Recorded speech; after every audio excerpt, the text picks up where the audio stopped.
Oh, wait. No. I see. I knew it.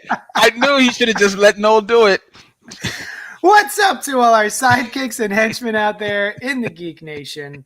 You're currently tuning into the CultPop podcast live stream, aka spoiler alert, episode 737, where we review the past week's comics as well as talk about fun pop culture topics for your listening and viewing pleasure.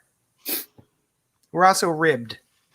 I'm your host, Johnny Destructo, owner of Johnny Destructo's Hero Complex, located at 4327 Main Street, celebrated amongst the friendly riffraff of Manayunk. With me this morning is the incredible, incomparable, indelible, infallible, insatiable, impossible, incorrigible, intellectual, and cool Len the Bat Dribble. In 6 words or less, tell the people why I'm so awesome, Len. Because you are a white guy. Oh my God, it's so true. I'm so white. That was perfect. That's 6 words. Noel is also here. Hi. Brian is on vacation, so we hate him full stop. Thank you for everyone joining us on Facebook, YouTube, and Twitch. If you like what you're doing here, be sure to like, comment, subscribe, and share with your friends. The joy of doing this live is that we get to chat with y'all. So pipe up if you want in the comments. Before we get into this week's comics, we've got no letters. All right. I mean, I had the Chiron ready, but whatever. You know what? The banner, the Chiron. Oh, it's called a Chiron? Yes. Yeah, when you see the news, the lower third, it's Chiron. Yeah. I had no idea. Do you guys want to fake a letter? Are those new glasses, Noel? No, I just been wearing them now because I woke up looking like Rocky with a swollen eye. Yeah. Oh. Pretty great. Oh. Well. But thank you. You should have just said you're sorry, and then Sam wouldn't have had to take care of you like that. But I got these ones too. Oh, nice. Oh, those are nice. I like those. I like those. Those are very nice. Very becoming. Robert Monroe Jr. is in the chat saying, "Good morning, Cult Poppers." Good morning, Robert Monroe Jr. What's up, Rob? How you doing? Yeah, Hey. we don't have a letter, Rob. So, what's up? That was our letter. Yeah, We're doing great. All right, let's move on to the comics. TMNT, The Last Ronin, number 3, from IDW by Tom Waltz, Peter Laird, Kevin Eastman, with art by Ben Bishop and Isao Escorza. Before I read the solicit for this, Len, did you read this book? No. Did you read the other history of the DC universe? Oh, Noel did. I read TMNT. I could do this for a minute. Okay. I thought when I was downstairs, I thought you said you didn't read it. Okay. That was me who didn't read it. I always confuse us. It's the pronoun. It's either I or you or who you're talking Unexpected allies from the past reveal a possible path to salvation. As the Foot Clan sweeps New York City for the rogue Ronin, a final desperate plan in the name of vengeance is made. Spanning decades, this issue's action and intrigue will set up the astounding final issues. So, no, I didn't read. I read the first issue. I did not read number 2. It was my good intentions. I meant to. I just haven't gotten to it yet. Or this one. Because I didn't read number 2, I was like, well, I'm not going to read number 3. Let me know, how is this going? I remember way back in the day when you and we were all discussing it on the show. This is the show. We were discussing it in the show. It's a previous version of this. You were like, I don't think it's going to be Mikey, but then it turned out to be Mikey. And you were like, well, I definitely want to know how Mikey became this version of Mikey. Mm-hmm. Don't just tell us he's this. Show us how he got this way. And I was like, I don't really know if you need to know it. Did they do this? For the most part. So to your satisfaction. Maybe. So this was the best issue so far. Okay. But that's kind of faint praise because I actually think this is like just an overall underwhelming kind of series. Oh. I don't. It's fine. It's good. It's legacies fighting legacies, and the only like one still alive is Mikey, and they kind of explain why he's so grizzled because he's spent the last 20 years kind of walking the earth, climbing mountains in Japan, chaining and training and weeping and mourning and essentially I guess his mutation is also kind of exacerbated too, so he's even more impenetrable and more hardened, which is kind of cool. But so it's very much a Dark Knight Returns version of Mikey. But I guess my problem with this book is like everything else but the story now. I don't know why it's the format it's in. Oh. It's like a misshapen prestige style. I don't know why it's like 4 months late every issue. I don't know why it's $8.99. Like this book has so many barriers of me wanting to enjoy it because it's just such a like Herculean effort to get it. Like the art isn't even that. It doesn't look like it takes 3 months for 30 pages. It just doesn't. And I don't know who the creators are. Like there's 15 names on this book. 2 of them are Peter Laird and Kevin Eastman, but it's like everyone has a story credit. Everyone has a script credit. And like the art switches in between. This book is like a mess, a publishing mess, and it's hard to enjoy it because of so. Yeah. Maybe when it's all collected without like all of the waiting for it kind of stuff is over, it'll read better. But as of right now, it's like minimal enjoyment for all the effort that they're putting into it. I don't know. $8.99. It's not even oversized. So the next book we're going to talk about is Other History of the DC Universe. Super prestige. $6.99. Mm-hmm. Like, how did that work out? Well, you could argue that DC and Marvel could afford a lesser price point because they're bigger companies. So you could make that argument. That being said, still $8.99 for a single issue of a comic book, for it to, like you said, not be prestige in its presentation. It's like a little bit bigger. It's taller. It's not wider. I know how DC can afford it because every other one of their books is $4.99, $5.99, $6.99, $7.99, and $8.99. Well, okay. I was going to say they cut the cost, or they pad the cost elsewhere.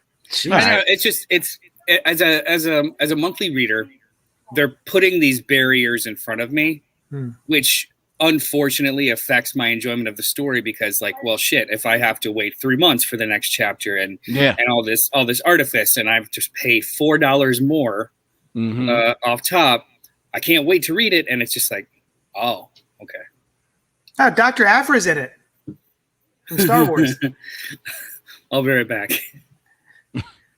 The art looks pretty good. I'm not mad at the art. Yeah, the art's not bad. And quiet as kept, I've seen like Frank Quitely takes forever on his books, and his books look less dense than this. You know what I mean? But I don't give him a hard pass. I give him a hard pass because it still looks good. Yeah. This doesn't look bad, like bad art, but you know, I don't know. I think it's just compounding Noel's frustration with the book. It's like, even if it was taking this long, he wants the art to be Frank Quitely level art. I guess. I want it to feel like an event, and it doesn't. Yeah. For me, because I've been reading the other Turtles books, and they're just as good. And they're actually better. And I even mean like before Sophie Campbell took over, all that stuff was even better and more enjoyable. This just feels, that's Casey Jones's daughter, Casey. Thank you. Her name is Casey? Yeah, it's his and April's daughter. Oh. Go back to those pages. A lot of wonderful little things. Go back to those pages you were on, JD. Now this is where one more, I think. A couple more. Right there. Boom. That and the page after that. This is where I I buy in with Noel where it doesn't have this epic feel. The art is not bad artwork, but this from a production point of view, I'm just looking at the layout of those panels, and I'm looking at how uneven those panels are with one another. Like the line, the spacing in between each of them. It is it's very uneven. It's very amateurish.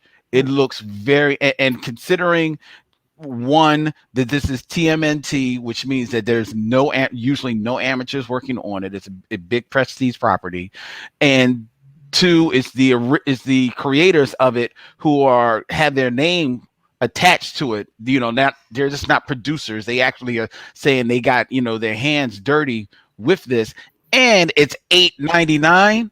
That's the type of shit that would piss me off. That's the type of shit that I would buy. I would get the fuck out of here. If you go back to that layout too, like it's two different artists that handle this one page.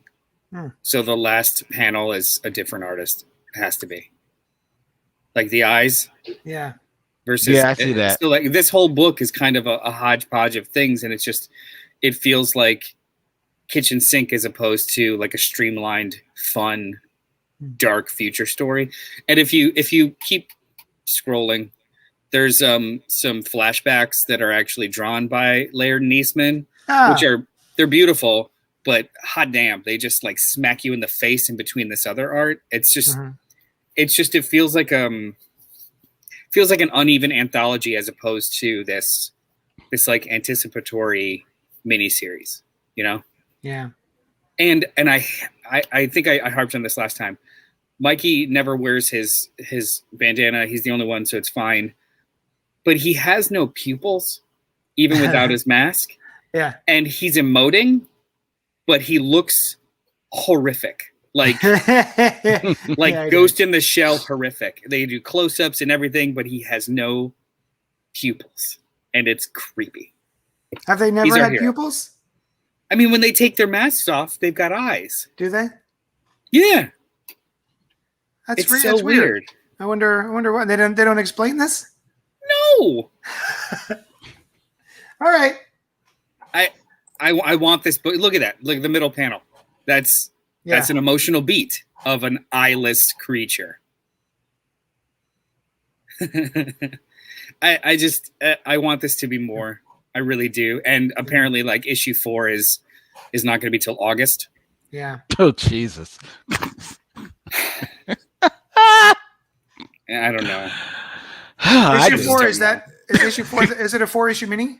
I think it's 5 or 6. Okay. So like 2022, it'll probably wrap up. Look at that page, that panel layout. Oh, it's really. There's the Batmobile from Dark Knight Returns too. Yeah. I get like as readers, we're conditioned to, when books usually take this long or when they're this like kind of prestige, you never really. You could like not like it, or it doesn't really hit you, kind of like maybe Doomsday Clock.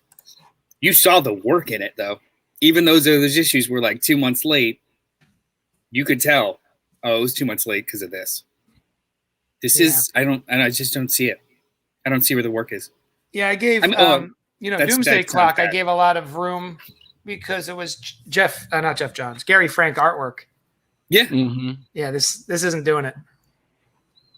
I'm sorry on this, but it's just disappointed. Len, did you read the other history of the DC Universe this week? I did. I did. Good. I didn't.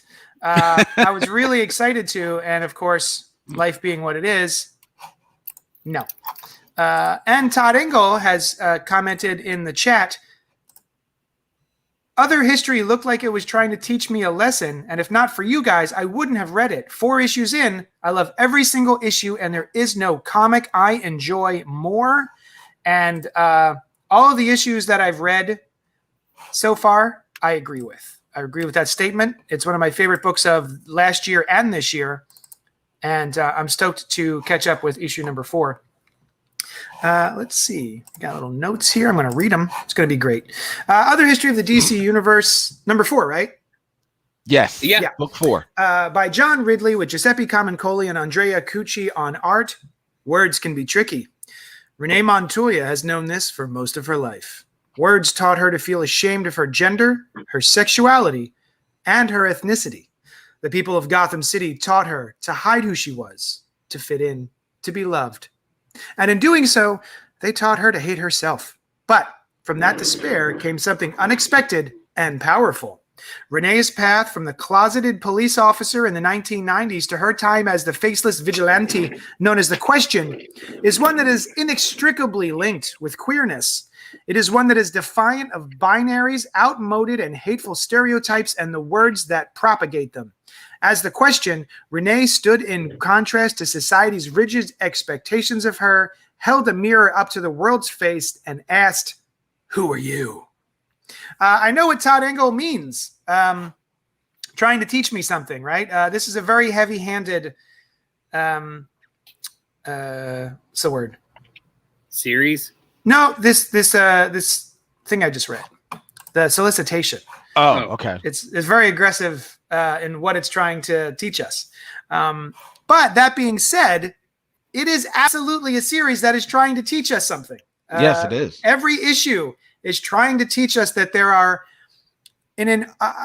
for me, if I'm speaking only for myself, in a medium that is saturated in straight white, as I call it, there are other points of view, there are other life experiences, and comics should reflect all of those, right?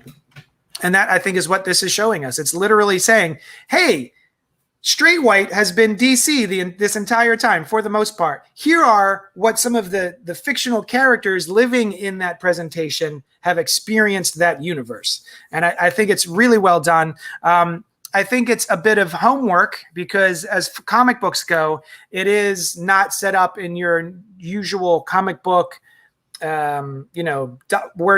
word bubbles, people talking to each other, action, stuff like that. This is reflections on the DC universe of the past up until now, from a certain point of view of a character, and they are monologuing for the most part over top of recreations of scenes throughout history of DC. And it is a bit of work. It's very dense, but boy, is it rewarding. I absolutely love it. I did not get a chance to read this. Len, you did, and Noel, you read most of it, you said. What is your take on it, Len? Did you enjoy this issue? Well, like all the rest of them, I did enjoy the issue a great deal about Renee Montoya. I think that unlike the previous books that we've had, with the exception maybe being the Mal Duncan and Bumblebee one, Renee Montoya's story, it may be one that people may not be the most familiar with because she is a tertiary character in the Batman world. So you might, depending on how you may dip and dive in the Batman world, you may catch glimpses of her. She only really became like big, bold unto herself a character when she was featured one in Gotham Central, which is now many, many years ago, and then also in the 52, which tracked her change into the Question. So this is a story that people may not be as familiar with. So I think like that homework that you speak of might be even, you might feel like this is like college level, like, oh shit, I got to go deeper. I got to dig in the books to follow this. But that being said, I think considering that her character is a biracial character, also a queer character, and all of these aspects have been touched on throughout her publication history, to greater effect than others. I think this is a good track of that history. And though she has been tertiary, she has still been prominent enough that this story is very significant. This story is maybe a little bit more personal because it has for much of her publication history just kind of been in the background as this one of the few good cops in Gotham City. And I think some of that comes out in the story itself in this book, in that a lot of it is her speaking of other people as opposed to her what's happened to her. She definitely speaks to what happens to her, but she also spends a great deal of time talking about what happened to Harvey Bullock, talking about Commissioner Gordon, talking about other aspects of what is going on primarily in Gotham City. Which, side note, reading this actually made me appreciate, I don't think I really got how central Gotham City is to the DC universe so much, because like a lot of shit has gone down in Gotham City. I always in my mind picture Metropolis as kind of like the New York of DC, whereas in New York and Marvel everything happens, but in DC everything kind of happens in Gotham. Like Gotham has had earthquakes and the government has like said, we done with y'all, no man's land and all that type of stuff. And Metropolis just seems to kind of like keep it moving. And Metropolis is more like Chicago. It's just like, it's a big city. It's over there though. Exactly. Yeah. And that really played out in this. But what I really appreciated about this was that despite her being a tertiary character, which means that she has sometimes been at the whim of different writers, which means that her story can sometimes go left as opposed to where it was before. And you're like, oh, wow, why she's making this turn. This story, which speaks of her trying to reconcile herself with who she is and develop a true identity for herself, I thought was a very interesting, plausible, and commendable way of stitching all of those stories together into one straight linear narrative that, lo and behold, made sense when it comes out on the other side that she's the question. And I was like, wow, they did it. I didn't think they were going to go there. I didn't think they were going to get there. I was wondering how this was going to get there, but they did. And it was very well done. It's a beautiful book as always is. You cannot knock the artwork, the layout. This is what prestige comic books are supposed to feel like. It's supposed to be how they're supposed to be represented. Like Noel said, this is $6.99. I would have paid $8.99 for this. Yeah, this feels like $8.99. It is just it's a gorgeous piece of work and a cool story. I am a Renee Montoya fan, and this just made me that much more of one. So I got to. Oh, go ahead. I was just gonna say I also love Renee Montoya. I loved her from Gotham Central, and then was it 52, that weekly book? Is that when she became Question? Yeah. It was a nice slow burn, and it reminded me of what was it? Beware the Batman. I think it was the cartoon, and throughout the first season of that animated show, which is actually quite good. One of the characters becomes something else by the end of it, and it was unexpectedly. And I always thought that was a really cool way to do that, and that kind of reminds me of how they did Montoya. She was one thing, and then just through a decade of comic books, she just became something else. And I really, really appreciated that. I thought that was really cool. Yeah, what were you gonna say, Noel? Well, something different now. She really did become Greg Rucka's baby. From Gotham Central on, and I think a lot of other writers just kind of wrote around her, and he was just like, no, she's more, and just kind of kept giving her more things to do to the point where she's part of the DC legacies, which is awesome. Like she literally was just a beat cop, and now she's a superhero.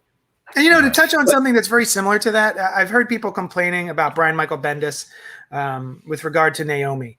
Oh, well, he's writing Justice League, so I guess Naomi is going to be in the Justice League. Well, he's writing this character again. Like, yeah, the character he created, of course, he's going to keep bringing her with him everywhere he goes. Yeah. And I like when creators take ownership of something they've created in Marvel or DC, and are just like, no, they come along with me, and I'm going to just keep writing them because they're mine, and I like writing them. And that's how a character becomes more of a substantial, long-lasting character. The more you put them up against other publications, against other, quote unquote, actors or characters and see how they bounce off, and that's what you roll. But no, I know you wanted to continue. Go ahead, man. Oh yeah, so I got to the reason why I didn't finish this issue was because I was wrestling with my eye yesterday, and I didn't really get a chance to read anything. Mhm. But I got to the point where she was brought onto the major crimes unit, and one of the more endearing, surprising, really smart things that Ridley did was, through her perspective, he instilled this resentment towards Batman. Well, yeah, but it wasn't just, it's not just a resentment that this privileged piece of shit could do what he wants. It was more of a, he gets to wear a mask and he's recognized for it. I wear a mask and I don't talk about my sexuality, and I have and I'm punished for it, right? yeah. And it was it's this underlying, really, really very, very effective level of resentment that I've never thought about in Renee. Yeah. The other thing that I which was just it's incredibly insightful. But No, it was. The other thing was, did every issue start with a timeline? I don't Yeah, I don't they remember did. that at all. I think they did. I think so too. Should I go grab another issue? I I saw that and I was just like, 2007. Did all the other issues have dates? Yeah, I think they did because right? each one is a way of examining that It's the one decade era in the DC universe, because Black Lightning was definitively, I think, the early 70s primarily, and then the Bumblebee was the mid 70s to 80s, Katana's 80s to 90s, and this takes you into the 2000s. Yeah, this series is work, but it's good work. Yeah. Oh yeah, it's great. Absolutely. I can't wait to read this issue. I'm very excited. And yeah, having this directly after TMNT Last Ronin. Yeah. Whew. That does not help. It was Last Ronin.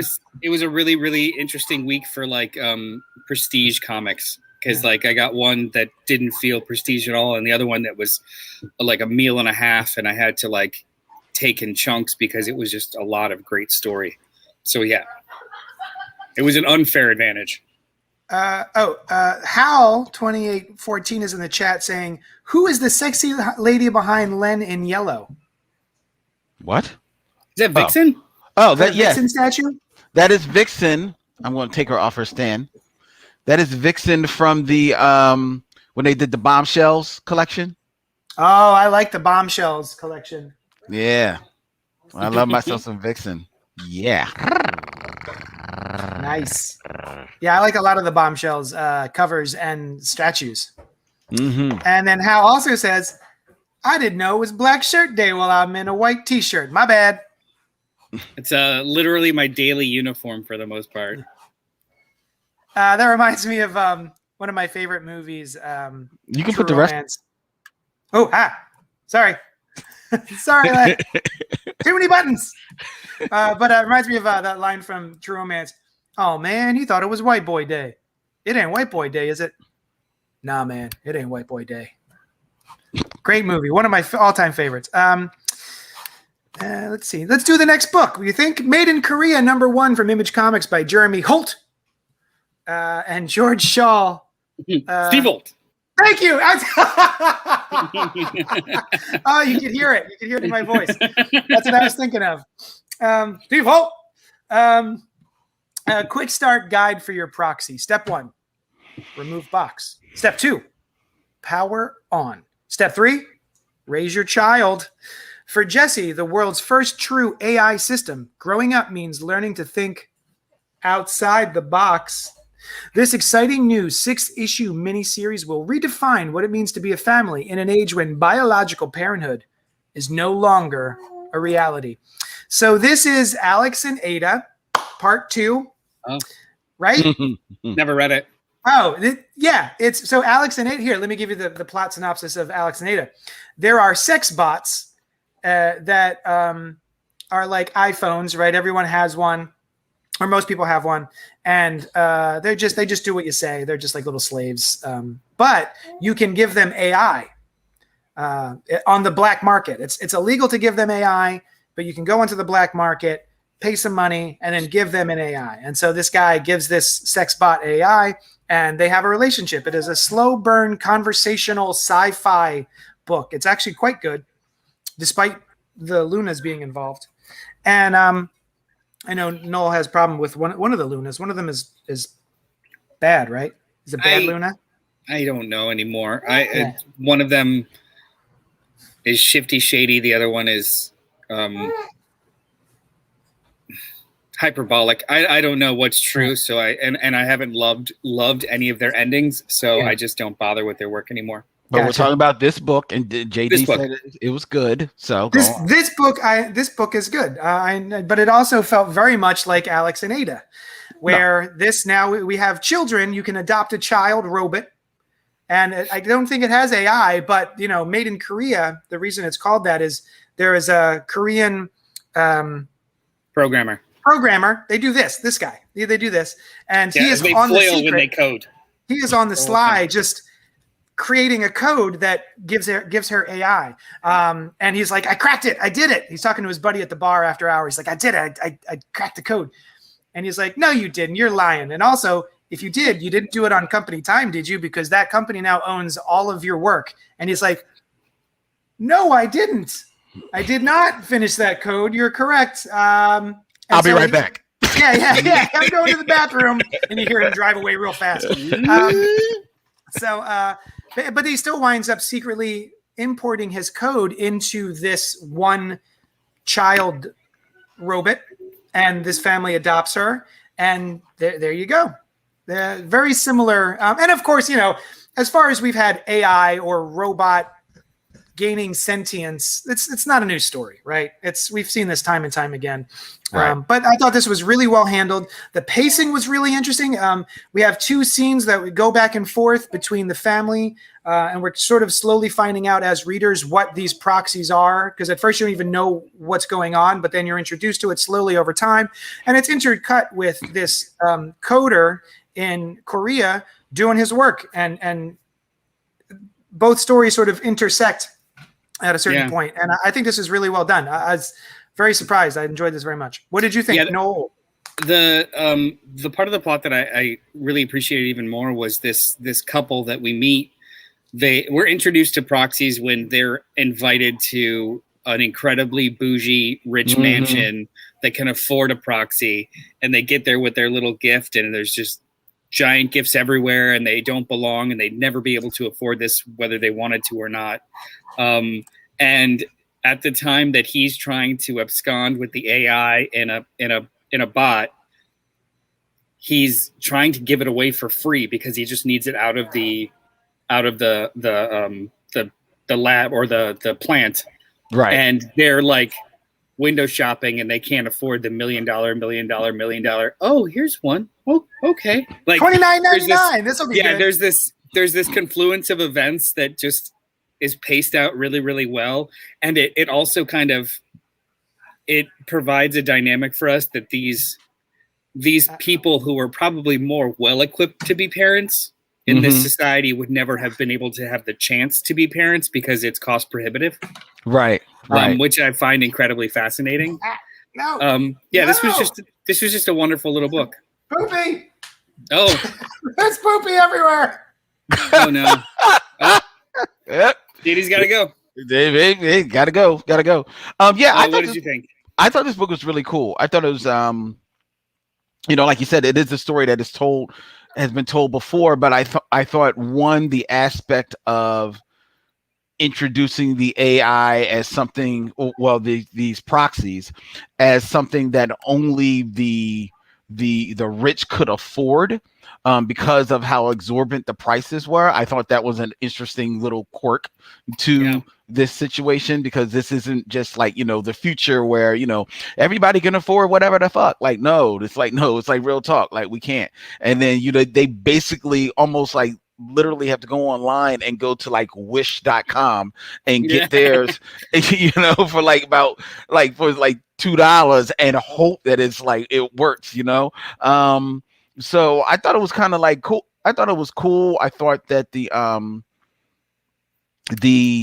even though, again, like we said, it's a story that you've told before, I thought some of the aspects of it, the cutting back and forth between the programmer and him dealing with it, him feeling like this personal victory when he he sees his coded proxy cell, then their apprehension about opening the box and how they're introduced to the proxy, and that whole back and forth. I thought that was very well done. Like you said, the pacing on this is beautiful. The art is extremely inviting, very evocative, really like captures you. And then, not to spoil the lead, but then there is a wordless backstory in this that I thought was just amazing. Just touched my heart so much about like this life of this proxy, which gave you, and that I thought was cool because it gave you a window into the world from the viewpoint a little bit of the proxy, saying like, what potentially is ahead for the proxy of, our hero in the main story. Mm-hmm.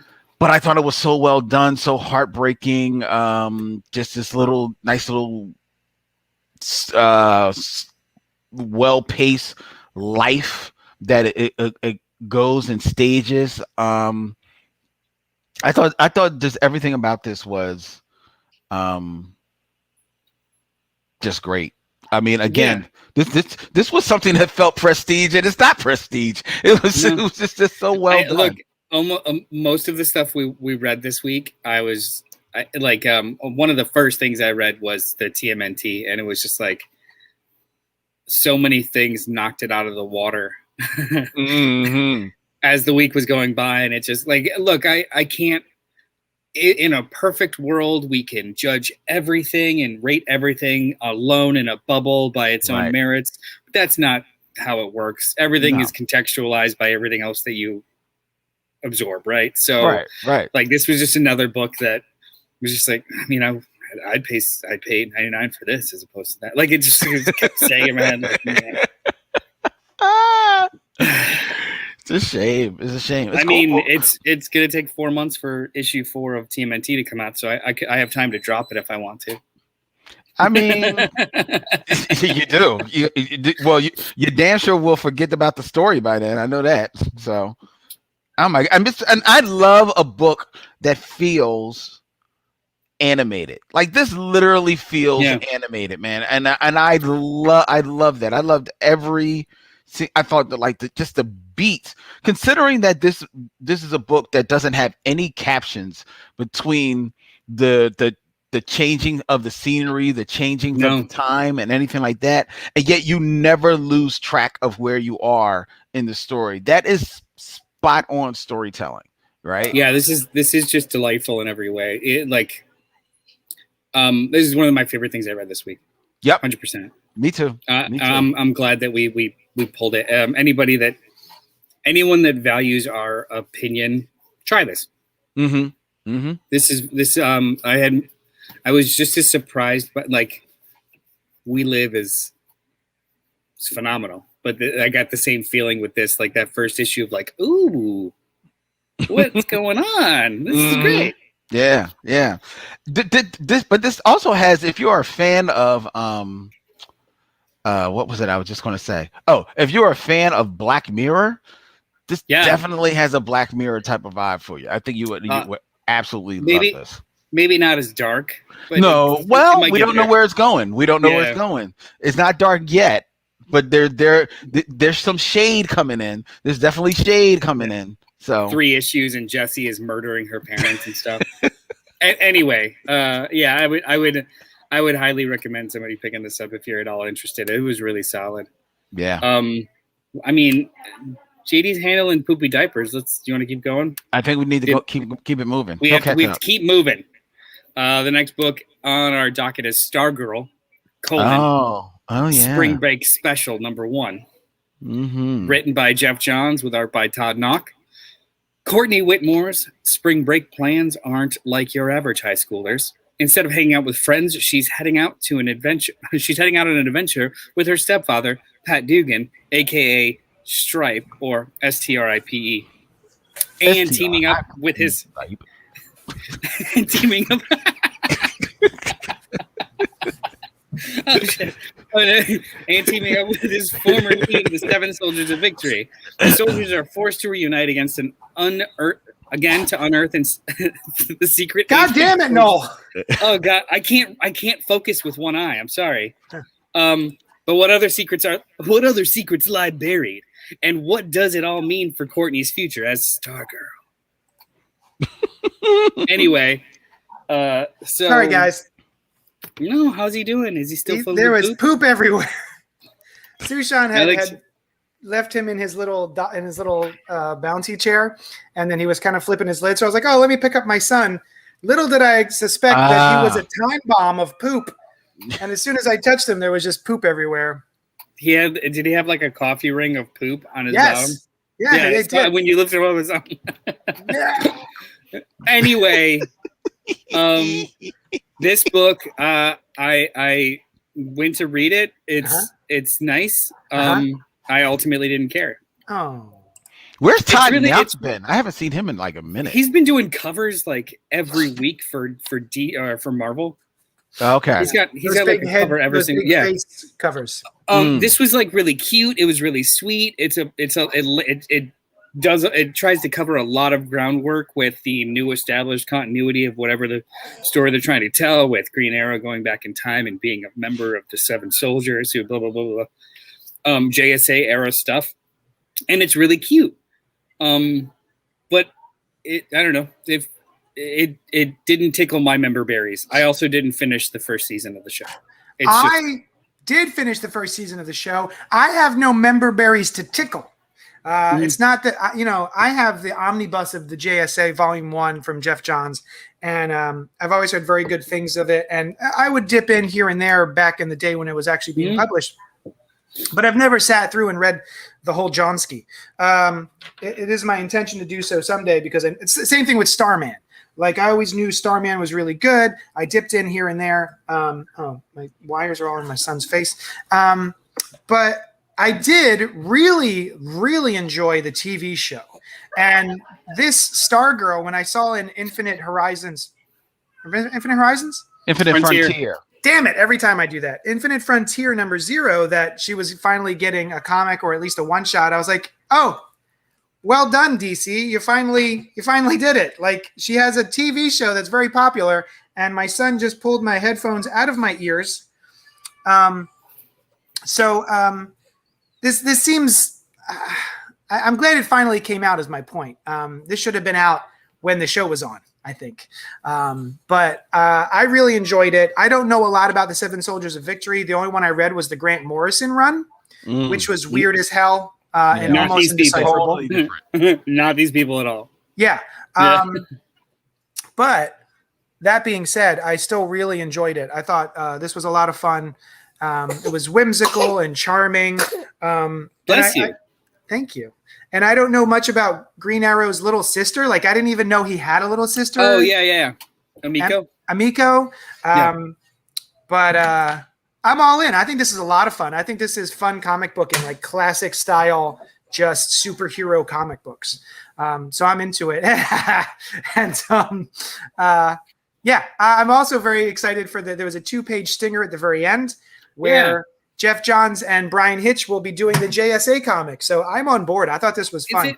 Wait, so I saw there was confusion or arguments online about that. So like there's a cool like stinger that's related to this one-shot story. And that made me a little bit more excited about this in general. I thought it read like it was throwing a bone with these characters. But then when you got that little stinger at the end that continues it, I was like, all right, cool. So we're going to get into a series. Maybe I'll like some traction for me. It'll be great. But the credits at the end was like Jeff Johns and Brian Hitch. But I read it as those were just the credits for the 3-page stinger, not new series coming from Jeff Johns and Brian Hitch. Oh no, really? That's how I read it. Oh, so I and then other people read it as, oh my God, they announced a new series, JSA series by Jeff Johns. I was like, did they? Oh, okay. Shoot. Well, quiet as kept. There's no coming 2022 or anything. It's just I didn't read it as a new series. But I wouldn't be surprised if they maybe didn't mean it as a new series. But again, quiet as kept. It's Jeff Johns, it's Brian Hitch. It means that if it is a new series, it's not going to come out till 2025.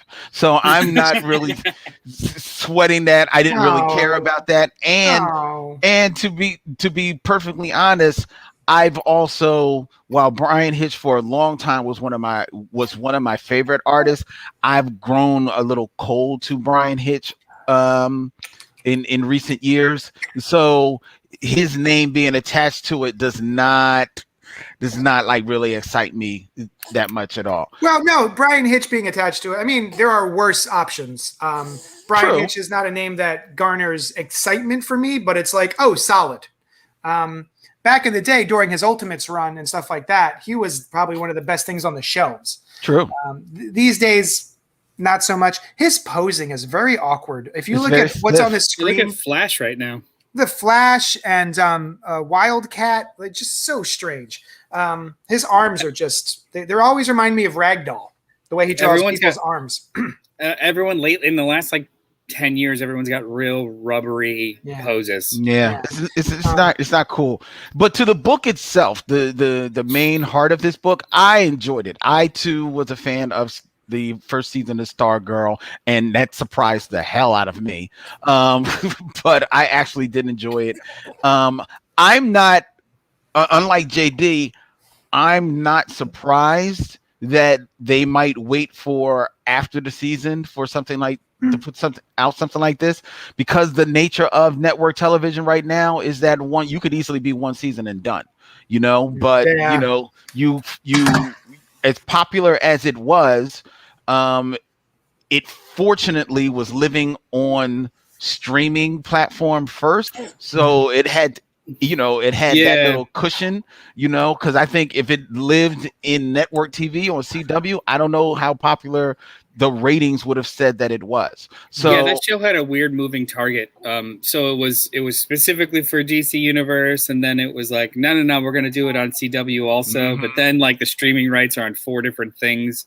So it's like they premiered that show like a shotgun blast and just saw where it stuck.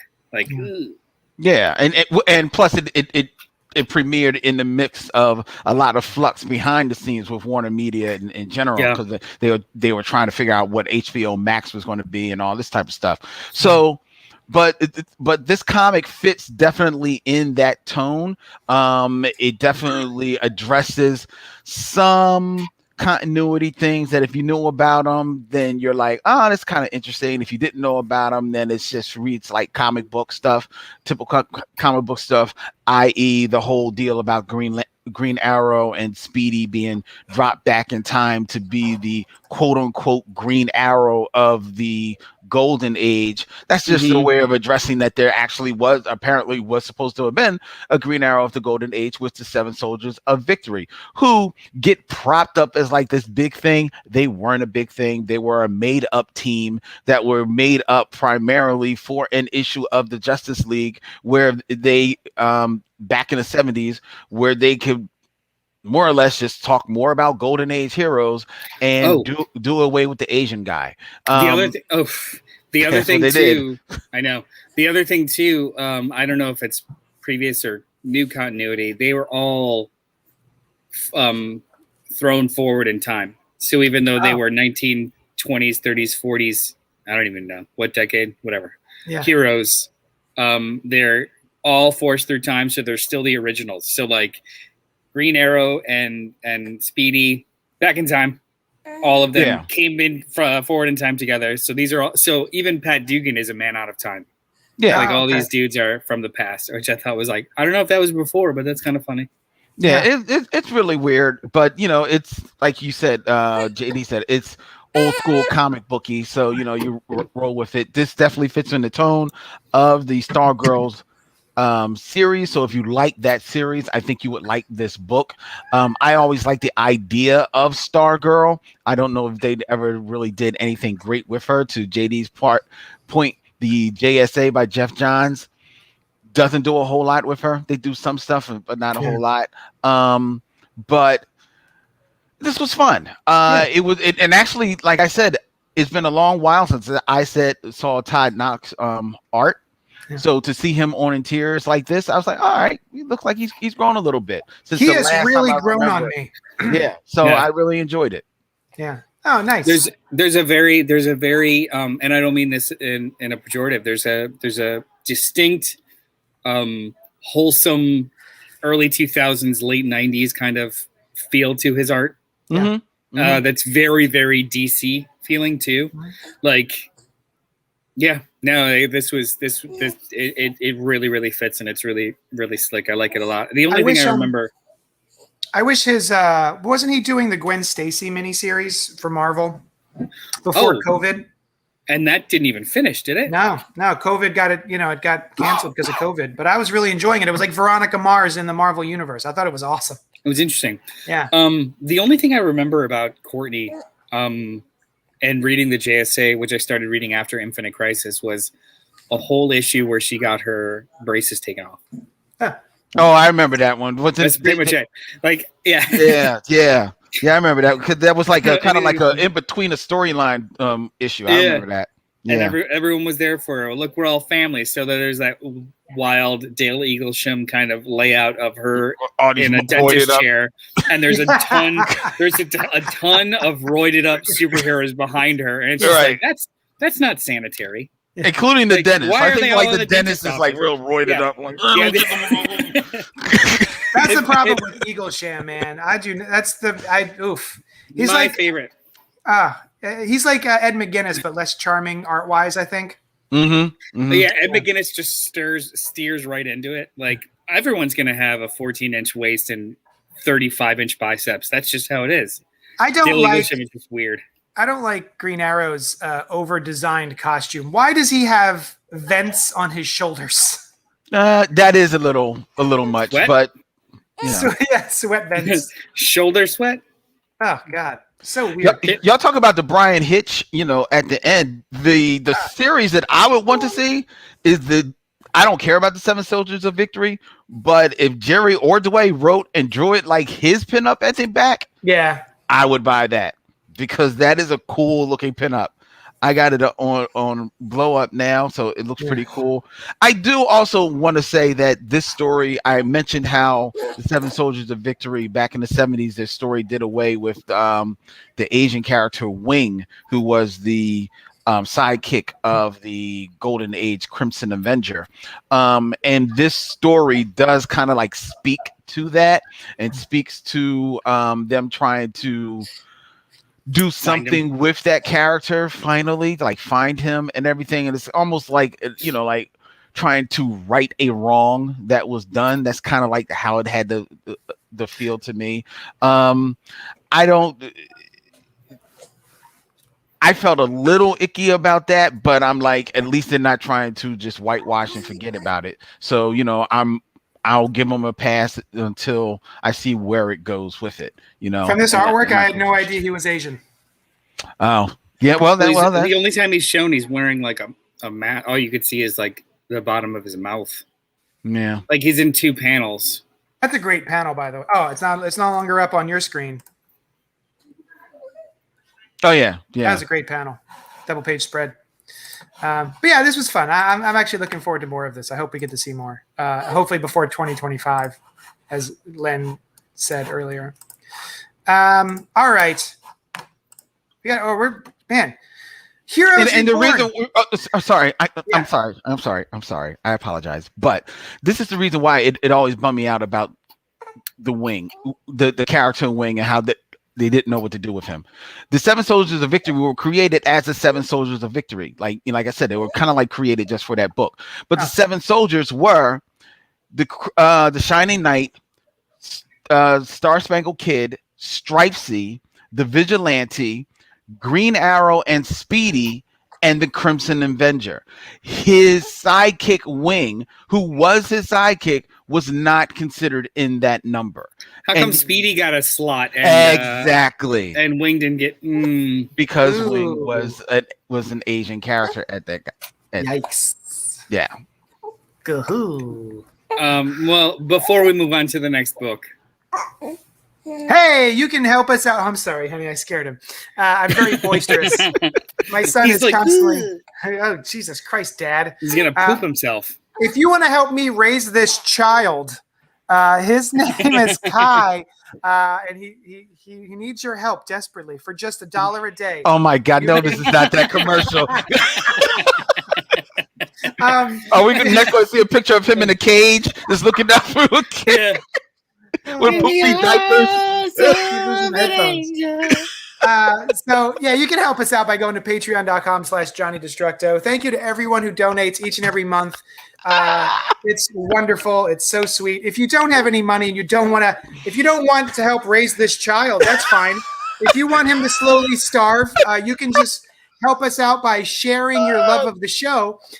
You can go to youtube.com/CultPopGo or Facebook.com CultPop Podcasts and follow us there. Comment, like, subscribe, tell your friends about how you're helping my son slowly starve. You know, JD, your message would be more effective if you didn't have a big screen TV behind you. That doesn't work. That's just a canvas that I painted matte black to give the illusion. It's a broken reflection because we can't afford a mirror. Oh, shit. Let's move on to the next book. I guess if we have to. Heroes Reborn #4, Marvel Comics, Jason Aaron, James Stokoe, Ed McGuinness. With the cosmic might of his power prism, Dr. Spectrum has become the most feared lawman in the heavens. But now the dark forces of deep space have sent the galaxy's most notorious bounty hunter to end Spectrum once and for all. That's right. Here comes Rocket Raccoon. Plus, in a backup tale, the all-new Starbrand finds herself alone in a strange new universe. I hate this book. Originally I was like, oh, it's kind of fun and goofy. There's that scene where there's like Dr. Juggernaut Doom or whatever, and he's fighting not Superman, Hyperion. And he's like, oh, my God, you broke out of my hand with your giant super neck muscles. And I was like, oh, this is the book it's going to be. All right. This issue was rough for me. Getting through it was a task. It was so silly, so over the top. The writing was so strange, and it just felt very different than every other issue of this series. I know that Noel loves James Stokoe's art. He does not speak to me as an artist. He's not somebody that I enjoy reading. It just felt a little too bombastic, a little too nonstop, just kind of annoying, frankly, and hard to follow. Like there's some stuff that happens at the end there with Starbrand where like she's in the ship, but then all of a sudden there's a thing being dragged behind the ship, and then she's in the thing behind the ship and exploding out. And now she's in space. No idea what's going on with that character. And the fact that Groot is Rocket's gun and he shoots baby Groot missiles or something, it felt like a bunch of nonsense and not in a good way. Like when Jason Aaron's like space sharks, I'm like, great, I'm in. But for some reason, this was a bridge too far for me. And there was no stakes to the whole thing. It was just big bombast with no consequences emotionally. Len, what did you think? This was stupid. It was just a big, dumb, stupid book. And part of me thought like, okay, this is meant to be read as like a big, dumb, stupid book. So yeah. I tried to get into that vibe, and it definitely had like this mad comics kind of presentation to it. For some reason, that's how it was reading to me. Or maybe like, like the third story in like the old Epic Illustrated magazine that used to be out there, or Heavy Metal. But ultimately, like you said, it was just so over the top that it was just annoying. I was like, I just don't care. This is like, and you never know who is the protagonist, who's the antagonist. You don't know what's going on. I don't care about Rocket Raccoon. They don't know what to do with him. The art is interesting. It's funny enough, but it was just, I got what they were going. I think I got what they were going for. I just think there was a little bit of a miss. That's honestly it. I think they wanted it to be over the top, especially with that shot. That's a great page. It's kind of funny, but it just. There's so much of that, and when that's like page 3, it's like, where do you go from there? And it just stays there, and you're like, yo, I can't catch up with you. And then at the end, again, with this whole deal of the true story being 2-3 pages at the end, drawn by Ed McGuinness, which is in a totally different style, which totally takes you out of the situation. I don't know what's happening on JD's camera. What the heck? Oh, it's a cat. It's amazing. Like, yo, what? This is my life. I was like, what? It looks great. This is just me trying to use the bathroom, y'all. Like, oh, you'll never have patience, or you'll never have privacy ever again. Yeah. I mean, I just didn't know where we were, man. We were on Nickelodeon earlier. Now we're on Animal Planet. I didn't know what was happening on your screen. Yeah, this is just a silly book, but the thing that makes it more silly and disappointing for me is that I don't think we're reviewing it, but I read the 2 other Hero Reborn books from this week. Siege Society and the Young Squadron. Yeah. And those were buckets of fun. I enjoyed both of them. Nice. Like, I was like, so for the main book to just be this big piece of bleh, it was like real disappointing. I was like, dog, this is, again, I think I mentioned it before. This is just like The King in Black. I could care fuck about the main book because it just does nothing for me, but all this ancillary stuff is really cool. Like the Siege Society is a beautiful piece of work. It's crazy as hell, but it's a beautiful piece of work. And the Young Squadron joint, I thought was cool as shit. That was pretty dope. This, like, That's a good point, Len. Like, this doesn't feel like the main issue of the main series. This feels like a fever dream that they were like, we'll just make a what's this guy's name? Dr. Spectrum one shot that goes along with the series, but it's not actually part of the main thrust of the story. But this is a main issue in a 6-part series? Yeah, something like that. I think it's 6 for the main 8-part. So this is the halfway point of a 8 book event. I hear you guys, and I actually don't disagree. This is probably the weakest issue, but I love this series. I think it's phenomenal. I think the swing that they're taking is phenomenal, but it's not always a home run, right? So the idea of an event being a series of one-shots with a backup that creates a thread, I think is actually really cool, especially if it's supposed to be just like it's essentially just as like massive as Age of Apocalypse and like a whole new reality and blah blah blah. So instead of doing 2 years worth of tie-ins and 6-issue series, it's just like, I think we could do it in 8. So it's just like 8 one-shots, right, with a threaded backup, and I think that's great. So this is the weakest one. I love James Stokoe's art, but I just don't know, and I love the idea of him doing Marvel Cosmic because he has a very gritty, messy, tactile version of things that I think is just, even when it's grotesque, I can't take my eyes off it. No, I will give you that. So I like this panel that he's showing the idea of him taking a Green Lantern style chain construct and just having his way, throwing Ego into the sun and stuff. That's wild. I love it. That's cool. But this was hard as an issue because it, like you had mentioned, it started at 10 and it just kind of kept going up after that. And it's just, after a while, it was just noise. Yeah. There was no progression towards a crescendo. It was just the whole time. So yeah, it wasn't very well paced. It wasn't very, very plotted out.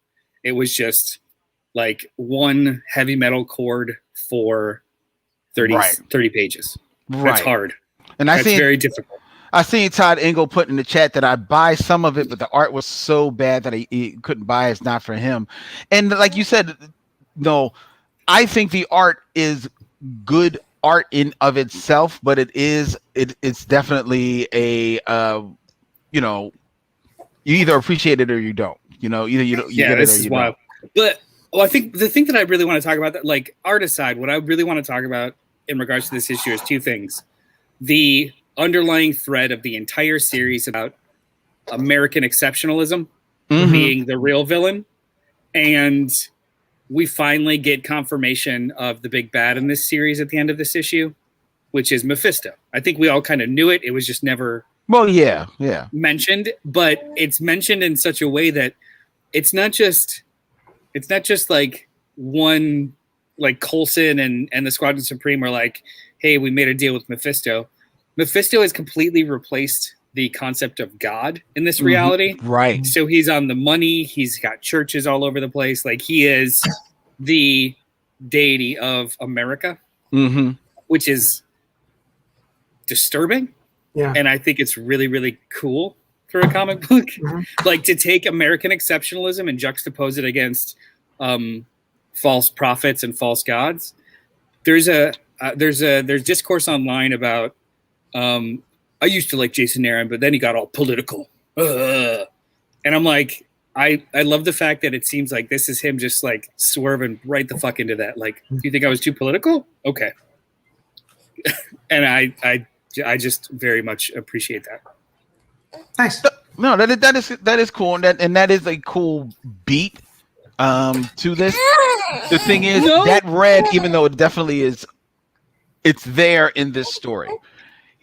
It read more to me in to backup stories. Like when I read Siege Society, I really locked in on that, especially how everybody's like, like they're, especially what you said, how Mephisto has replaced God in their perceptions in this society or in this world, and it really comes out in Siege Society. So I get it. I just think that the bombast of this is such that I can see people maybe not picking up on it, and I also, to a degree, think that might be missed in the bombast of this art, and I don't remember it being as much of a detail, even in the background, of the other issues of the Hero Reborn of the main thread so far. You know what the whole American exceptionalism stuff? I think it's kind of been touched on, but I just don't know, especially maybe in the Hyperion one. It was definitely in the Hyperion one a lot. Yeah, and the Hyperion one, which makes sense because he's the Superman analog, so it definitely makes sense that it hits home there. But I don't know. That definitely is a cool thread. It's interesting. There's a lot of interesting concepts. On the whole, I'm down for this. It's just that this issue is just didn't do it for me. Can you go back to the checklist last page? For modern comics, this is such a tight event. It's only like 22 chapters, and 90% of it is ancillary, like by design. Yeah. I actually think this is a really tight event, and it's only 2 months long. Boom, boom. Yeah. We're already halfway through. Yeah. And I still have no idea. I don't know. I have no idea. I also don't. I think it does a disservice to the Squadron Supreme. I don't know if these characters are supposed to have been affected by Mephisto. I'm assuming yes, but it would be cool to have those characters in the Marvel universe as a Justice League analog, but they're really just these shitty people, these nationalists who are the bad guys of this series. Maybe by the end, things will change, but I was kind of looking forward to, they're bringing back the Squadron Supreme. I guess they're going to be in the Marvel universe moving forward. And it just feels like they're just kind of cast aside as these shitty characters who don't seem very much like their original incarnations. They were around during Hickman's run. They're a part of Hickman's Avengers run. Yeah, like I know Starbrand so has been in the Avengers and stuff. Oh no, yeah. Hyperion too. Like really? they've been around, but no one's been using them. And it was Jason Aaron that kind of established them as nationalists. But it's always been connected to Mephisto because like Coulson is back alive, and then Coulson is leading the squadron, and everything is pointed towards these are husks of what they were. Okay. Thank you. I don't know what it's actually going to come. Like, again, that's another reason why I think a lot of people are very butthurt about it. It's just like, that's not how it was in my youth. I'm like, it's cyclical, man. It's cyclical. Here's the thing, but the Squadron Supreme, look, all this rewriting of shit. Fuck you guys. The Squadron Supremes were basically Justice League analogs that were created. They were in some other fucking universe. The universe died. They came to Marvel Universe, and then after that, they spent the next 20, 30 years getting their brain taken over once a year to fight the Avengers. That's what the Squadron Supreme fucking did, right? That's what they did through your fucking youth. Now, I don't give a fuck what anyone did with them in the 90s and in the 2000s and all that shit, because I didn't read a whole lot of Marvel then because it was just regurgitating what I read in the 70s and the 80s. But I guarantee the times that I dipped in on them motherfuckers, it was still the same dumb things. They were still Justice League analogs who got their brain swiped over or got rebooted or some fucking way so that they could fuck with the Avengers again once or twice a motherfucking every 5 fucking years. All right there, Quentin Tarantino. This is why Brian Anderson can't watch the show live with his daughter. Wait, hold on. So are you saying not to care that they're baddies now, or it sucks because that's all they're doing with them now? Well, I'm not jumping. No, I'm talking about the people who are like butthurt, or this is not how they were back in the day. Like, just shut up. They're trying to do something at least a little different. First of all, they took this whole 2 months to just focus on them. It's been a long time since somebody focused 2 months on these motherfuckers. The last time anybody spent a whole lot of time with these dudes is when they just gave them over to Straczynski, and he could create them into that whole real world stuff. And that was the first time that anybody did something really, really decent and really, really different with them cats. So if Jason Aaron is doing this and he's trying to rework it into something funky, there's hit and misses along the way, but he's doing something with them. And while they are coming off like these nationalists and maybe like the bad guys of this situation, there's some people who are going to read this, or some of their motivations seem like they're kind of like the good guys. I mean, like it's in Siege Society, they're fighting Baron Zemo. I don't care what universe you're in. If you're fighting Baron Zemo, you're a hero of some sort. So I'm like, what the hell is going on? So they're trying to do something different with it. Read it, enjoy it, wait till it gets to the end and see where it lands. You know what I mean? But butthurt about what they were in the past. They weren't nothing in the past. They weren't the biggest thing before Jay Straczynski did something with them. The biggest claim to fame to Squadron Supreme was that their old original miniseries was printed up as a trade paperback, and they put in, and it was printed up in the ink. They dripped in there the blood of Mark Grudenwald, one of the creators of the characters, as a tribute to him, used in the print.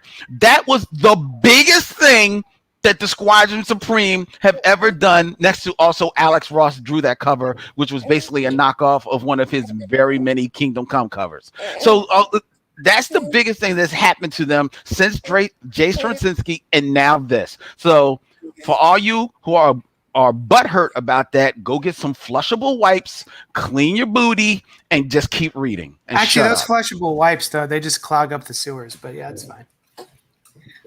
Oh, well, then my sewers are clogged because I keep them on. Todd Engel says 80s Suicide Squad or Squadron Supreme maxi series was an awesome mix of action, character, and not too heavy-handed politics. It was a little heavy-handed to me, but if you say so.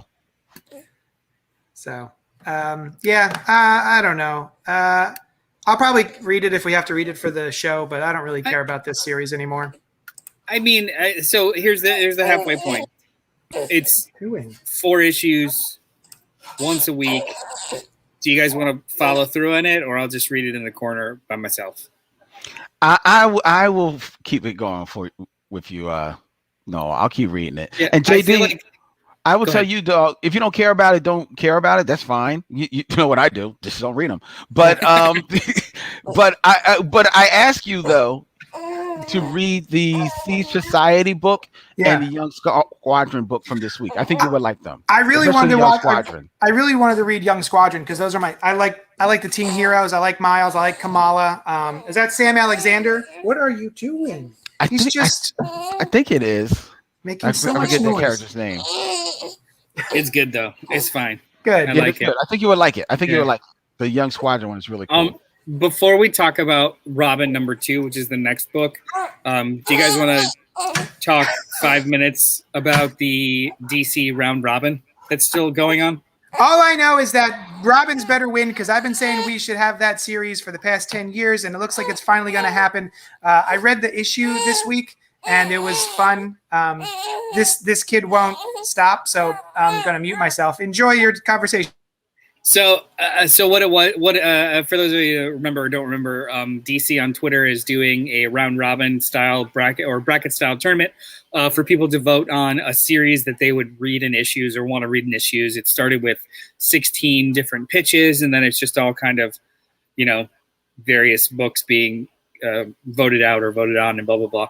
But now it's down to the final 2, and they are Robins by Tim Seeley, and I forgot the artist, and Suicide Squad 7 or something. I completely forgot that. Suicide Squad 7 by Rex Ogle with art by Diogenes Nieves and Robins by Tim Seeley with art by Baldemar Rivas.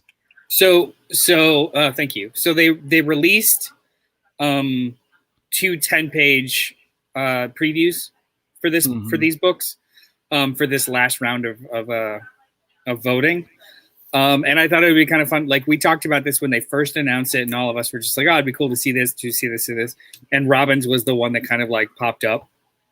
This is clearly should be the winner, blah blah blah. But now it's up against probably, I mean, arguably, other than Superman or Batman, the most popular kind of IP at DC. Yeah. So I could see either one of them winning. And that IP you're talking about specifically Suicide Squad. Well, I thought Harley. you were meaning Harley. You're right. I mean, Harley.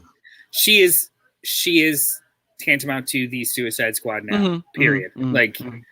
Nobody's like very few. Only people like us think. John Ostrander. Oh yeah, of course, Suicide Squad. Yes. No, they think Harley. Yay. No, but I was just saying, like you were saying, like next to Superman and Batman, it's not Suicide Squad. It's the most Harley. It's Harley herself that is Yeah. the IP of note. Right. So I guess I just want to implore people, like, hey, if you're going to vote for this, vote Robins. I think so. Why? The creative team is great. Tim Seeley was also one of the was a co-writer on Grayson and Nightwing. Grayson, the Super Spy series, which was straight wonderful. Him and Tom King. So he understands and gets the voice of Nightwing and Red Hood.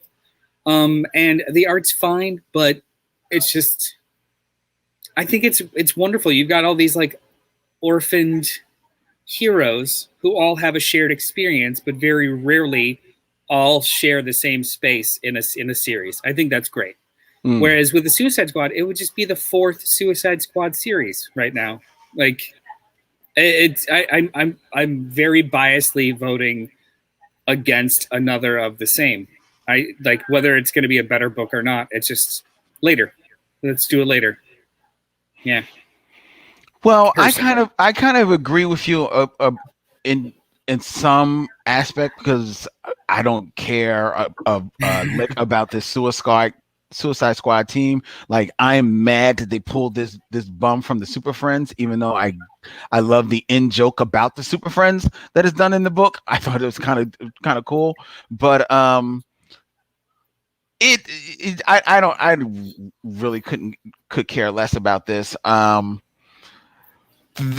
being said, though, I have a very heartfelt soft spot for the old Justice League by Keith Giffen and J.M. DeMatteis and Kevin Maguire, which was comedy first. But action, superheroics, political intrigue a little bit, character interplay, but it was fun and it was funny and I enjoyed it. And to a small level, the Suicide Squad 7 took me back to that time. And I kind of, in that respect, kind of had a little bit of fun with it, especially since I knew it was dealing with characters that, they could have fun with. The Robins feels like a cool idea for a nice, tight little mini series. It doesn't seem like something that would be long lasting, got any real legs on it. And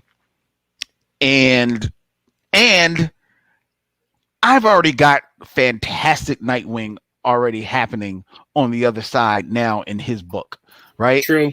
If anything, if this was maybe a story about Tim Drake and them finally doing something really, truly with him, maybe I'd ride with it. Other than that, I don't know. I don't really like the art. The art doesn't really do anything. I didn't like the art at all. So I would vote Suicide Squad 7. Nice. I'm sorry. All right. Well, I believe the panel is split. Does the baby have a vote? Probably for Suicide Squad. Right. Robins. Oh, I mean, is it half a vote or? He's actually quadruple vote. He's cooler than all of us. I guess he gets to poop whenever he wants. So it was major debate. However, the ununanimously but official endorsement of the CultPop podcast is Robins. Nice. What? Wait a minute. Hey, I mean, we talked it out. Still outvoted. I even though it may have ended up being the better. It may end up being the better series. I just don't want any more. I couldn't get through that Suicide Squad. I read 2 pages of Suicide Squad and I said, this is trying way too hard. Laters. It was fun. Cool. All right. Fun. Especially after Heroes Reborn. Reading those 2 things too close together, I was just like, oh God, this is just too much. That's where you take a break. Robin number 2 from DC Comics by Josh Williamson and Gleb Melnikov. After the shocking events of Robin number 1, Damian has learned the deadly rules of Lazarus Island the hard way. Now he must prove that he belongs in the tournament and uncover its secrets. But his only ally is the daughter of one of his greatest enemies, Ravager. Wait, is his greatest enemy Ravager or the daughter? Anyway, in this tournament, only one fighter can get out alive. Ready for round 2? Fight! This was cute enough. This was like no consequences, just like a nice little Robin story. I'm actually enjoying it, but it doesn't feel heavy or super important. It's just like, oh, here's a fun little quick Robin story. Enjoy. And I did. That's it. That's all I got. I wouldn't necessarily disagree with that. It's like a sweet version of Avengers Arena. It's like, oh, that's nice. It's just sweet. I mean, these kids are dying and resurrecting. Yeah, I mean, in that series, they just died. Oh, okay. Well, then, yeah, I guess I see where you're going there. But yeah, and then it's this book is charming, but if I forgot to read it, I wouldn't miss it. Does that make sense? Yes. Yeah. Yeah. It's good. It's charming, but if it just like dropped off my list, I would be like, oh, I forgot all about that book. Yeah. It's fun. It's a fun little comic book. I mean, like, I don't know if I certainly didn't see the beat at on the last page coming, so I'll give it up for that. And like you said, this is just, they're trying to do something with Tim Drake. You get the idea that this story happened some time ago. It's not happening in real time or right in the DC universe or something like that. But it's like you said, it's fine. It's whatever. I didn't hate it. I'll say that I didn't hate it. It was fun. That's my line. Right. It was cool. To me, I'm sorry. I said it before. This still feels like Robin : Enter the Dragon, because if you've watched the movie Enter the Dragon, this is literally the plot line of that film. But if you're gonna crib from the best, so I'm not mad at it. So it's just, if he's gonna crib from the best Bruce Lee movie, have at thee. So it was dope. It was all right. It was cool. Nice. My son is flipping his lid, and I can't figure out why. This is super fun. Is he hungry? Nope. Oh yeah, because he just pooped. Is he sleepy? Maybe, but he's not sleeping. Oh wow. Does he have hair or string caught in his fingers or toes? No. He's sleepy. I can tell by the way he just laid his head down. He's trying to get comfortable. Mr. Miracle, The Source of Freedom, #1, by Brandon Easton and Fico Osio. Spinning out of DC Future State, the story of how Shiloh Norman became the Mr. Miracle of tomorrow starts here. The Mr. Miracle show used to be the hottest ticket in town, whether you caught him on stage escaping from perilous traps or spotted him on the streets of Metropolis taking out bad guys. What Shiloh Norman forgot is the first rule of both showbiz and superheroing: always leave them wanting more. Now, it's time to start showing the world what a miracle man can do. Showbiz/superhero rule #2. Timing is everything. There's a new performer in town who wants to knock Mr. Miracle off his pedestal and stake a claim to his famous moniker. Can Shiloh break free of this trap? Why, yes, that is a clue. This was kind of fun. I don't know much about Shiloh. I know everything he was created by Grant Morrison. And I thought it was just fine. I wasn't blown away by it, especially after reading Tom King's Miracle Man, which is a whole different thing. There's no reason for me to compare the two of these Miracle Men. They're very different. But it's a different character. Yeah. But, it was okay. I don't think I cared enough to keep with it. I did sort of roll my eyes super hard at the name of the miracle person who shows up at the end. Oh, yeah. Navir? Was it like N apostrophe VIR? Yeah, because I think it's supposed to be like never free. Navir free or never free. Holy shit, that's terrible. The art is cool though. What, you like his costume? No, I like this artwork. Oh, the artwork in general in the book. Yes. Yeah, very cool. But yeah, I don't know if I care about celebrity superheroes ever. I don't care about celebrities. So making a superhero that is also a celebrity, who's also like a magician, doesn't really speak to me as a character. What did you think, Len? Yeah, but to the point, that is returning Mr. Miracle back to his original creation. His original creation was that he was this escape artist. He was a media celebrity. He did this thing for the populace. This was his job, his way of making a living. So that is just trying to return the character from whence he came, from whence he was born, but with a 21st century lens, which also is reminding you that the Mr. Miracle of the current, Mr. Miracle is a black man, which is something is easily forgotten. One, because of the prevalence of Scott Free's Mr. Miracle, the original Mr. Miracle, still being very out there, still being very prevalent in the DC universe proper, as well as in probably in like the animated universe as well. You see him pop up. So you know, there's a huge bar for this character to leap over. And in doing so, I think that sometimes the writing is a little bit on the nose, a little heavy-handed in some of the messaging that it's trying to put out there. That being said, the art is so good that I enjoyed it. I enjoyed taking that ride with it because I honestly was curious which Mr. Miracle it was going to be, and I was glad to see that it was Shiloh. I like the idea of returning him to his roots from the 21st century. I like even just a short little question of like, yo, you've got a mother box and you're using it to make money. Like because that is a question that had sometimes been in my mind. Like, one, you know, it's a mother box. You know, there's so many other things the mother box could do. And two, you're calling yourself the greatest escape artist in the world.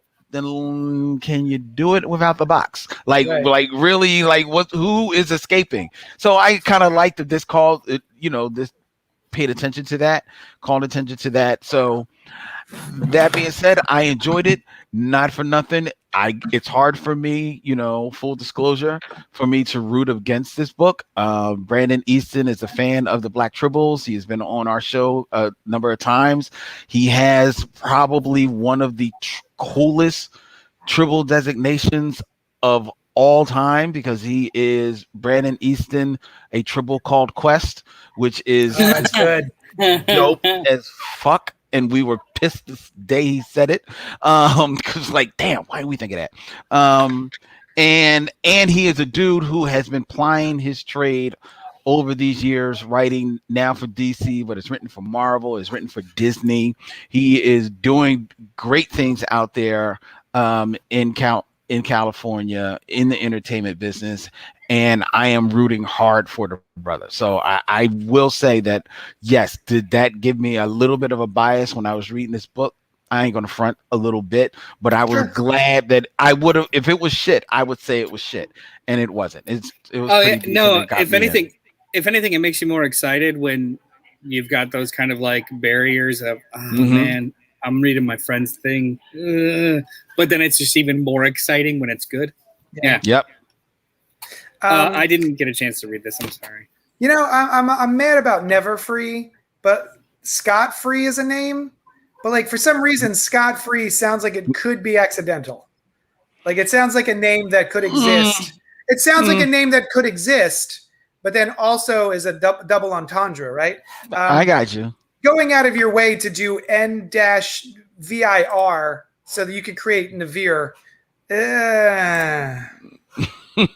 Right? You know what I mean? As much as, yeah, I can groan on that. I groaned more on the costume, because while I like the art, I thought that costume was just, oh my God, you want to talk about Over-designed. over designed. Yeesh. I don't know what the hell is happening there. Well, That's true. it looks like a dominatrix Big Barda. Yep. Well, and Barda is his mom, so if we're to believe that, yeah, it's rough. But the rest of the issue is a lot more interesting. It was just that final panel where I was like, oh, geez. I love this date. He goes on a date and, oh, man, he just talks about himself for like 2 whole pages. And I was like, when is she going to get tired? Oh, there she goes. All right. I was like, come on, my dude. What are you doing? That's not how a date goes. Oh, okay. That's there. All right. She's out. I love that. I love that whole sequence. Yeah, me too. Yeah. But yeah, I mean, if Len keeps reading it and says it's worth, checking out again, I'll get back into it. There's just, to be honest, to be real, I just been reading so many Star Wars comics right now, y'all. I am going ham on Star Wars. I'm reading like 5 different Star Wars miniseries right now, and I'm enjoying all of them. So peeling myself away from those to like read these books for the week was kind of a struggle. Is that it? Did we do it? We did it. I think we did. And it's only been 1 hour and 33 minutes. Steve Holt. Well, Steve Holt. yeah. All right, guys. Hashtag no Brian. Ooh. God, That damn. means we're a little bit drier without Brian. We don't have full histories of. That's true. We don't ask literal questions. Robert Monroe Jr. in the chat says Brandon wrote for Agent Carter and the Transformers cartoon too. Mm-hmm. He's done a lot of good work. Check him out. Yeah, Brian's been doing that work. Yeah. Before we leave, does everybody want to announce what their Rob Liefeld names are? Oh yeah, you put this in the chat. You can tell me because I forgot. This is the worst. This is the worst best meme I've seen. So how did this come about? I don't even know how. It was just like a picture grid. Rob Liefeld, friend of the show. Well, friend of no one. Creator Kai's godfather. Rob Liefeld, Kai's godfather. Benefactor of Johnny Destructo's Hero Complex. I don't know if you guys knew that. But he created a lot of really stupid characters in the 90s, and there's this meme going around of like a bunch of nouns and a bunch of verbs, and you just line up the letters of the initials of your name to the nouns and verbs to make this, fake Liefeld 90s name. So JD's was Crowshot. Yeah. Crowshot. Which I love the Crow movie, so I'm not mad at that. Crowshot. Brian's was Blood Blaze. Lenny, you want to say yours? Blood Blaze. I am Shade Siege. That's hard to say. Shade Siege. If you had a lisp, you'd never say your name. Shade Siege. Brandon Jackson Shorts is Blade Shade Force or Blade Shade Force. Blood Shade Force. Oh, Blood Shade Force. There you go. Less cool, but Mr. Patey, I found his. Let's see what he's got. R and P. Blast Shard. That's my favorite. That's my favorite because it sounds like shart. And mine was Blade Strike, but it's Blade with a Y, BLAYDE. I don't know why they changed, they made it that, but because it's Blade Strike. It's extreme. Yeah, I could totally see Blade Strike as a logo on a Rob Liefeld cover. That's the thing is Blade Strike not even funny because it sounds like it's actually just a book. Like it sounds like something that he'd already done. It does. It sounds like his script.